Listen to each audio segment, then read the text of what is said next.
The insert function dialog box is probably by clicking the insert function button directly to the left of the address bar. You'll notice that the insert function dialog box has three fields: the search for a function text box, the select a function category list, and the select a function list. The search for a function text box. Here you can enter a description of the function you are looking for, and Excel will list the functions in most relevant order. The select a function category list. Here you can narrow your search for a function down into particular function categories. The select a function list. This is a list of functions which is determined by the function category. To find and insert a function into a cell, simply choose your category and then select the list of functions for the one you need. As a tip, when you select functions from a functions list, Excel provides a description of the function directly under the function list.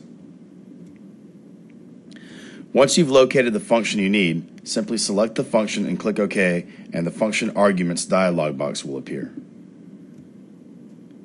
The function arguments dialog box. The function arguments dialog box varies depending on the function you are inserting. Remember that there are different types of function arguments. Therefore, the function arguments dialog box adapts to the function you're inserting. For example, if you insert the sum function, your arguments would be an indeterminate number of arguments. The function arguments box for the sum function initially appears with two text boxes for you to enter your arguments, number 1 and number 2. However, since the sum function can consist of an infinite number of arguments, more text boxes will appear once you enter arguments into the last text box. For example, if we were to click in the text box for argument number 2, a text box for argument number 3 would appear, and so on. In each argument box, you can enter a literal number like 5, a cell address such as D7, a range of cells such as D10 through D13, a calculation consisting of operators, literal values, and/or cell references such as 5 plus D11, another function such as the product function, or you can enter a combination of all as a single argument.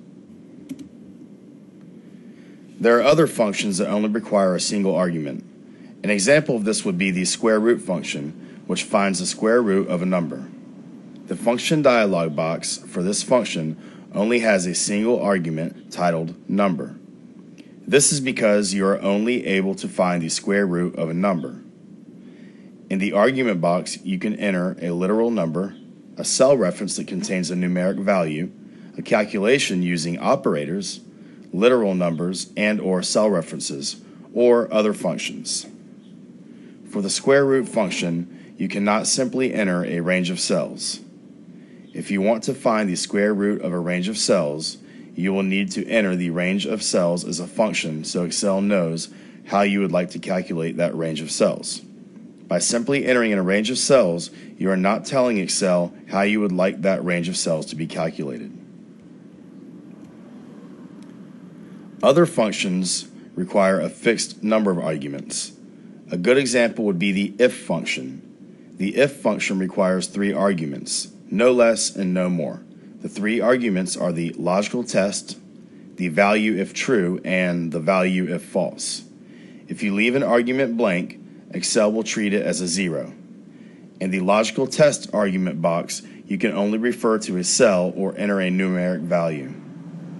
For value if true and value if false, you can enter a numeric value, refer to a cell, enter a formula, enter a function, or enter text enclosed in quotations.